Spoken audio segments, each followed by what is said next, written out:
A very important thing to remember is that you are not expected to understand every single word that you hear in the recording. In fact, you need to have the ability of just picking the information that are most important and useful for your listening task. Therefore, in this type of components of the IELTS, you will learn and master the ability of taking notes. This ability is very important if you decide to study abroad, but also if you work abroad. So if you find, for example, yourself in a work meeting, you won't take note about all the things your boss is going to say, but you will just take the important notion. And it's very important to know how to distinguish the important information and the less important one. So for this reason, in the IELTS listening, you will use the scanning methodology.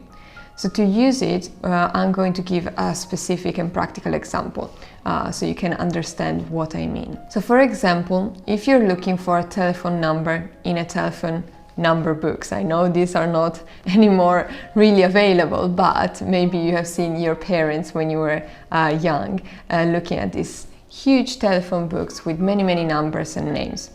They wouldn't be reading all the pages with all the names. They will look for the specific name, letter maybe at the beginning of the name, or surname, or areas where this person is living. So even though on that page where they will find their telephone number, they will read through various names, they will just scan through them. They will just really briefly read them and not really remember them.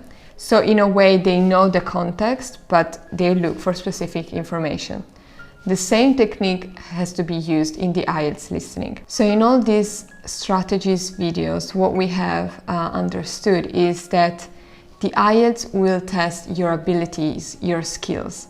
And so you need to be prepared for the IELTS structure even more than for the English language in general. If you have seen the videos and put every advice in practice, try them and apply them and kind of change them to your particular situation, I'm sure that you will find much easier your IELTS listening and you will have more chances to have a higher grade. In the next video, we are going to look at the checklist of all the things you need to remember before and during the IELTS exam.